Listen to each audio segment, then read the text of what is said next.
Hello guys, welcome to my new blog. કેમ છો બધા? જય શ્રી કૃષ્ણ બધાને. આઈ હોપ તમે ખુશખુશાલ અને મોજે મોજ હશો. બાકી ઠાકર કરે ઠીક, આપણે મોજમાં જ રહેવાનું, મોજે મોજ અને રોજે રોજ. બરાબર છે?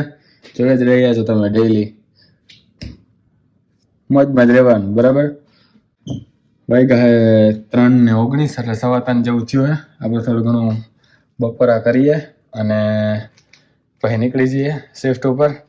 બપોરામાં આ જો અમારા ઘરના મેમ્બરે રોટલો લસણવાળો બનાવ્યો હતો તો એ ખાઈએ અને બોર્નવિટા વાળું દૂધ બનાવી લઈએ. યસ.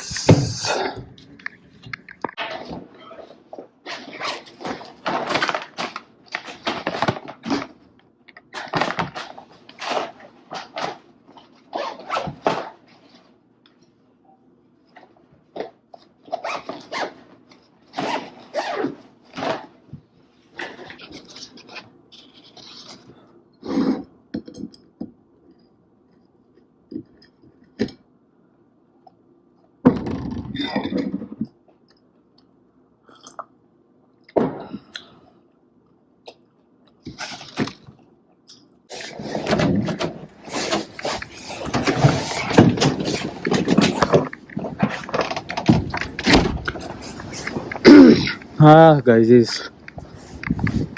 ભેગા હે 4 અને ઓલી ખીલખોડી જો મસ્ત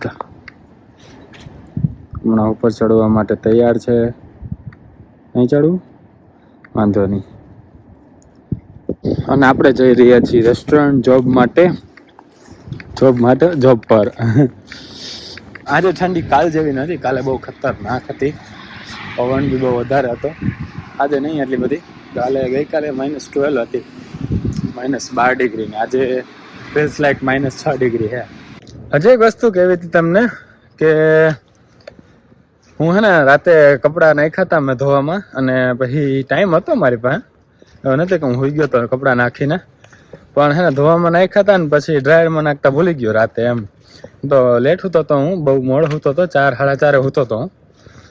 બરાબર. તો ટાઈમ તો આપણને હતો જ તે ડ્રાયરમાં નાખવા માટે કપડાં, પણ એને ભૂલી ગયો. એટલે પછી બીજા દિવસે બપોરે નાખવા પડ્યા. એટલે અહીંયા એવો નિયમ એ કે સાંજના 7 થી સવારના 7 વાગ્યા સુધી બિલ ઓછું આવે, લાઇટ બિલ. એટલે અને વીકેન્ડમાં એટલે શનિ રવિ, એમ શનિ રવિ હોય કે કાંઈ હોલિડે હોય, રજા હોય, રજાનો દિવસ આવતો હોય એકાદો, અને શનિ રવિ એમાં બિલ ઓછું આવે. અને સાંજના 7 થી સવારના 7 ત્યારે લાઇટ બિલ ઓછું આવે. કેટલું ઓછું આવે ને એ બધું હું તમને ઓનલાઈન વેબસાઇટ ઉપર જોઈને બતાવીશ ક્યારેક. પણ એટલે અમે બધા કાં શનિ રવિ નાખીએ, કાં સાંજના 7 થી સવારના 7 વાગ્યામાં નાખીએ. બાકી તમને એમ થતું હશે કે દિવસના તો તને ટાઈમ હોય, બપોર પછી જ આવવાનું હોય રેસ્ટોરન્ટ, એમ તો દિવસના કપડાં તો આમ નાખી દેવાય. નાખી શકું, પણ બિલ વધારે આવે. એના કરતાં આપણે રાતે જ નાખી દઈએ. એટલે રાતે જ ધોવામાં નાખી દીધા હતા, પણ ડ્રાયરમાં નાખતા ભૂલી ગયો. એટલે આપણા જીમના કપડાં બી પછી ધોવામાં જ હતા અને બીજા પહેરીને જવું પડ્યું જીમમાં મારે. અને તમે જુઓ, આ છે ગેજ પાર્ક. રાતે બહુ ઝગમગે, બહુ ચમકારા દે. અહીંયા આઈસ સ્કેટિંગ બી છે. એકવાર તમને હું લઈ આવીશ, જો છોકરો કરે આઈસ સ્કેટિંગ, તમને દેખાતો હોય તો.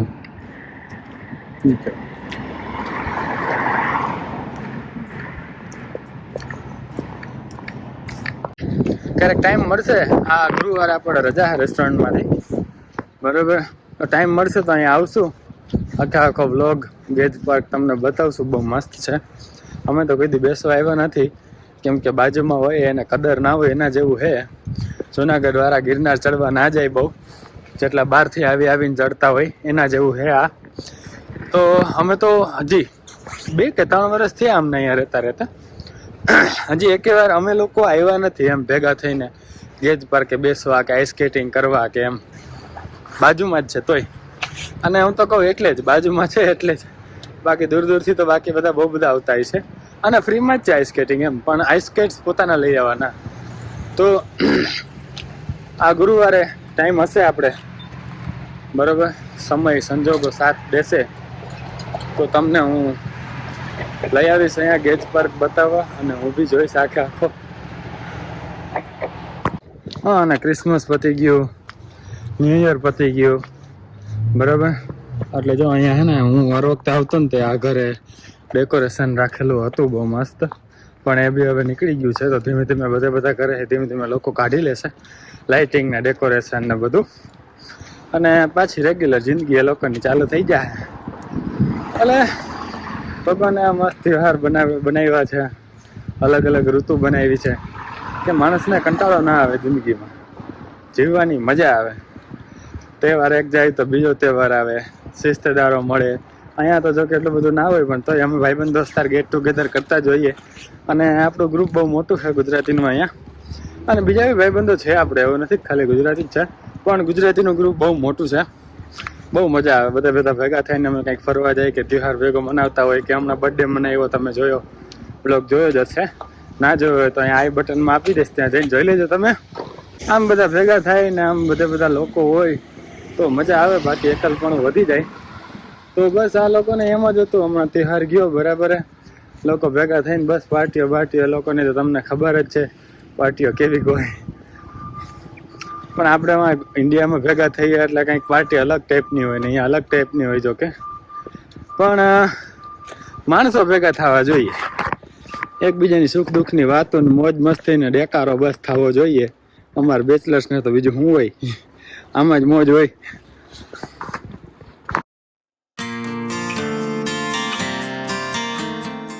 હા લ્યો પડવા માંડ્યા છાટા,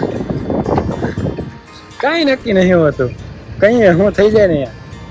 જોકે ઓનલાઈન વેધરમાં તો ફોરકાસ્ટ હતી જ, તે આગાહી હતી જ તે વરસાદની 75% આગાહી હતી કે નેક્સ્ટ અવરમાં છાંટા પડશે.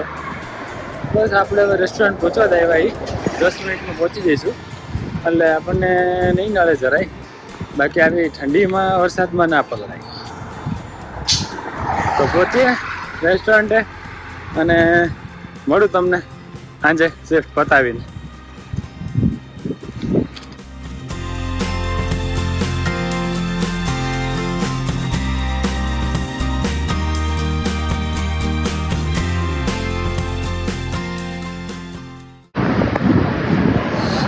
પવન જો તમે ગાઈસ ફીલ કરો કેટલી હવા આવે છે,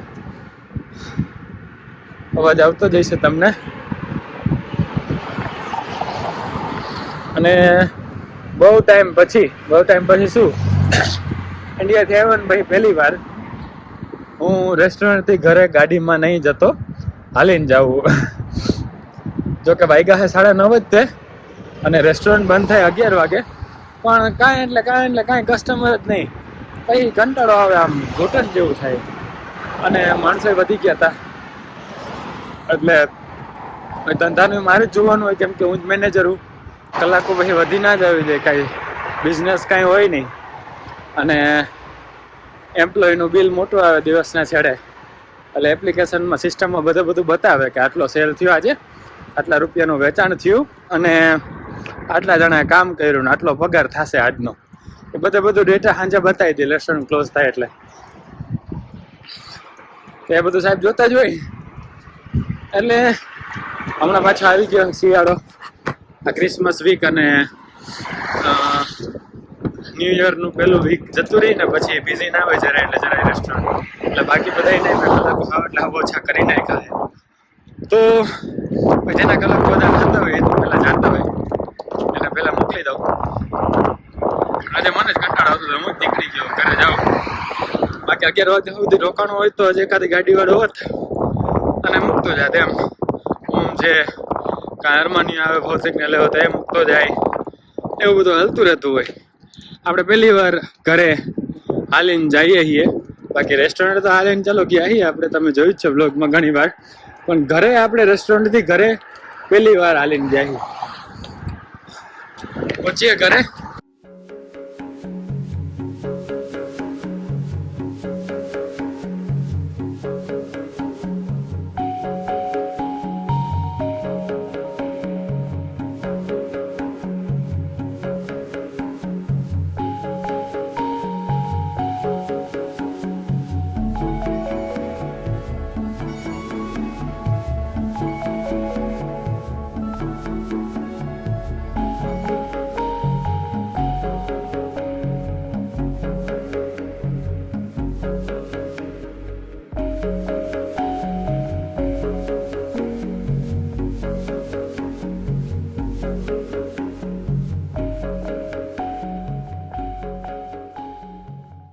આ જો અહીંયા કંઈક કન્સ્ટ્રક્શનનું કામ હાલતું હોય છે એટલે એરો મારી દીધો કે આ બાજુ થઈને જવાનું. બસ આવા જ ગાજરિયા રાખી દઈએ. એવું તો ડાઉનટાઉનમાં 1-2 વર્ષથી આવ્યો ને તેદુ હસનો એમ હવે નીકળ્યા. અહીંયા આમ સીધા જાય ને એટલે ડાઉનટાઉન બ્રેમ્પટન આવે. મેં તમને બતાવેલું ક્રિસમસ વ્લોગમાં, ત્યાં જઈને જોઈ લેજો. બરાબર, આઈ બટનમાં નાખી દઈશ ક્રિસમસ ડેકોરેશનનો બ્લોગ. ત્યાં ડાઉનટાઉનમાં બતાવેલું છે. ડાઉનટાઉન મતલબ કે મેઇન સિટીનું વચ્ચોવચનો એરિયા. તો બ્રેમ્પટનનો વચ્ચોવચનો એરિયા ડાઉનટાઉન એરિયા મેં તમને બતાવેલો છે એ વ્લોગમાં. ત્યાં જઈને જોઈ લેજો. ના જોયો તો વ્લોગ આમ સીધા જઈએ ને એટલે 501 મીટર જેવું થાય એટલે આવી જાય. બરાબર, હમણાં તમે કન્સ્ટ્રક્શનના ગાજરિયા જોયા ને એવા ત્યાં 2-3 વર્ષ થયા વચ્ચે ડાઉનટાઉનમાં 1 રોડ ભરાયેલો જ હોય, બંધ જ હોય. આપણને એમ લાગતું હોય છે કે આપણે ઇન્ડિયામાં જ કન્સ્ટ્રક્શન બહુ ડિલે થાય ને બહુ વાર લગાડે ને મહિનાઓ કાઢી નાખે ને, પણ અહીંયા એ જ હાલ એમ. એવું નથી કે આપણે ઇન્ડિયામાં જ હાલે. તમને એવું લાગતું હોય કેનેડા અને યુએસ ને બહુ મસ્ત એમ, ત્યાં કાંઈ વાંધો જ નહીં હોય ને બધું ફેસિલિટી બહુ જોરદાર હશે. અને હવે અહીંયા આવી ભાઈ ખબર પડે અમુક ફરક છે. અહીંયા કચરો ના હોય, જો બધું સાફ સફાઈ હોય, રસ્તા બસ્તા તમે જોવો જ છો વ્લોગમાં રોજે રોજ. પણ કન્સ્ટ્રક્શનની હાલત અહીંયા આ જ હતી. 2-3 વર્ષ ત્યાં હું જોઉં છું. હવે છે 2-3 વર્ષ પછી વચ્ચોવચથી બધા હે ને કન્સ્ટ્રક્શન પૂરું થયું ને ઉપડું બધું. બાકી એક બાજુનો રસ્તો બંધ જ હોય. હમણાં તમે જો જોયો ને એ તો નાનો રસ્તો હતો, નાનું એવું બંધ હતું. પણ અહીંયા તો બહુ લાંબુ એમ ડાઉનટાઉન આ બાજુથી જવાનું જ બધા કોઈ પ્રિફર ના કરે, એ બાજુથી એવોઇડ જ કરે એમ, અને બીજો જ રસ્તો પકડે.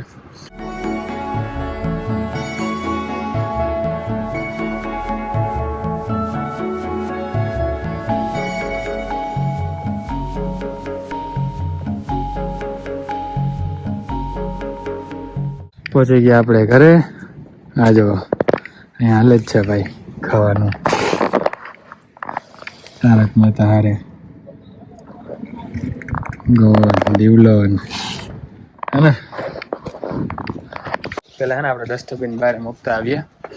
કયું હે તો રિસાયકલ બિન લાગે છે અને ગ્રીન કલરનું લાગે છે. મેં તમને એની પહેલા વિડીયોમાં કીધેલું જ હતું કે કાં તો આજુબાજુ વાળાનું જોઈને મૂકી દેવાનું.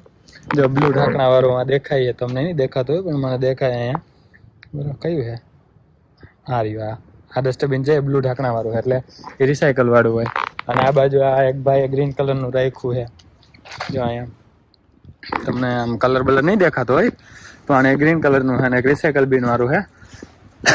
એ રાખી દઈએ. જેકેટ પહેર્યું છે તો ગાઈસ. હવે ગૌરાંગ પારેખ સ્લીપિંગ મોડમાં જશે. No? Study mode? Oh my god. I'm going to study mode. Thank you ભાઈ જમવાનું બનાવવા માટે મારા માટે. શેનું શાક છે? Don't worry my friend. શેનું શાક? We prepare dabka. Dabka? And potato. dabka એટલે ઢોકળીનું શાક. અને પોટેટો ને? ના ભાઈ, લીલું લસણ અને બટાકા. હા, લીલા લસણ અને બટાકાનું શાક છે ભાઈ. આજ તો કોણે દિલ્હી બનાવ્યું તે? મેં બનાવ્યું. વાહ, તો મસ્ત છે ને ટેસ્ટમાં. અરે, અને ભાખરી પણ મેં બનાવી હતી. તો ખાઈએ લીલા લસણ અને બટાકાનું શાક, બીજા સેશન બોલે રોટલી અને ભાખરી. બરાબર, પછી આપણે બ્લોગ એડિટિંગ મોડ ને સ્લીપિંગ મોડમાં જઈશું. શું કરે બીજો શેફ? બીજો શેફ વાતો કરે ભાઈ, એટલે એનું ઇન્ટ્રોડક્શન મતલબ એનો અપિયરન્સ વ્લોગમાં થઈ શકે એમ નથી. તો હવે આ બ્લોગને અહીંયા પૂરો કરી. આઈ હોપ તમને મજા આવી છે. મજા આવી હોય તો લાઈક શેર અને કમેન્ટ કરી દેજો. ચેનલમાં નવા હોય તો ચેનલને સબસ્ક્રાઈબ કરી દેજો. અને ઇન્સ્ટાગ્રામમાં ફોલો ના કરતા હોય તો નીચે ડિસ્ક્રિપ્શનમાં લિંક આપી, ત્યાં જઈને તમે મને ફોલો કરી શકો છો. કાંઈ બી ક્વેશ્ચન હોય, વાત કરવી હોય, કમેન્ટમાં કરજો, મેસેજ કરજો. ઇન્સ્ટાગ્રામમાં ડાયરેક્ટ આપણે અવેલેબલ જ છીએ તમારી માટે. મળીએ નેક્સ્ટ વ્લોગમાં. ત્યાં સુધી જય શ્રી કૃષ્ણ, જય શ્રી રામ.